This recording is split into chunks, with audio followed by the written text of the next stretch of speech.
بسم اللہ الرحمن الرحیم۔ السلام علیکم dear students, I'm your teacher from the readers۔ پیارے بچوں، آج کا ہمارا باب ہے باب دوم، ایمانیات اور عبادات۔ عبادات میں ہمارا موضوع ہے نماز، اہمیت و فضیلت اور فرائض۔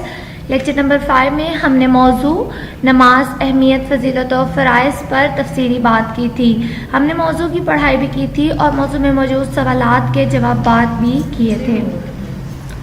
آج ہم مشق حل کرتے ہیں۔ ہمارا سب سے پہلا سوال ہے مندرجہ ذیل سوالات کے جوابات تحریر کریں۔ لیکچر نمبر 5 میں ہم ان سوالات کے جوابات کر چکے ہیں۔ ایک دفعہ سوالات بولتے چلو۔ نماز سے کیا مراد ہے؟ اس کی اہمیت اور فضیلت بیان کریں۔ نماز فرائض نماز کون سے ہیں؟ وضاحت کریں۔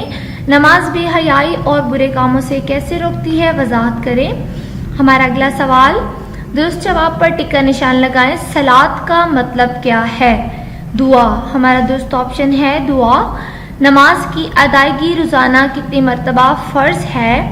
5۔ ہمارا درست آپشن ہے 5۔ حضور اکرم صلی اللہ علیہ وآلہ وسلم نے کس عبادت کو اپنی آنکھوں کی ٹھنڈک قرار دیا ہے؟ نماز۔ ہمارا درست آپشن ہے نماز۔ تکبیر کے معنی کیا ہیں؟ اللہ تعالیٰ کی بڑائی بیان کرنا۔ ہمارا درست آپشن ہے اللہ کی بڑائی بیان کرنا۔ نماز کس کی پہچان ہے؟ مومن کی۔ ہمارا درست آپشن ہے مومن کی۔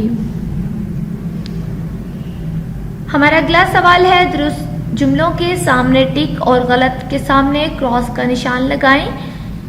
نماز کے لیے عربی زبان میں صلاۃ کا لفظ آیا ہے، درست، یعنی جو ہمارے پاس جملہ درست ہے اس کو ہائی لائٹ کر دیا گیا ہے اور جو غلط ہے اس کو بھی ہائی لائٹ کر دیا گیا ہے۔ دین اسلام کی بنیاد 3 ارکان پر ہے، غلط۔ جو کوئی نماز ترک کر دے وہ کفر و شرک کے قریب ہوتا ہے، درست۔ نماز کے ذریعے بندہ اپنے خالق سے ہم کلام ہوتا ہے، درست۔ آخرت میں سب سے پہلا سوال نماز کا ہوگا، درست۔ ہمارا اگلا سوال ہے خالی جگہ پر کریں۔ نماز کے لیے عربی زبان میں صلاۃ کا لفظ ہے، نماز دین کا ستون ہے۔ مومن اور کافر میں فرق نماز کا ہے۔ نماز مومن کی معراج ہے۔ فرائض نماز کو نماز کے ارکان بھی کہا جاتا ہے یا اراکین بھی کہا جاتا ہے۔ تکبیر کا معنی اللہ تعالیٰ کی بڑائی بیان کرنا ہے۔ رکوع کا معنی جھکنا ہے۔ سجدہ نماز کا اہم رکن ہے۔ تشہد کا مطلب گواہی دینا ہے۔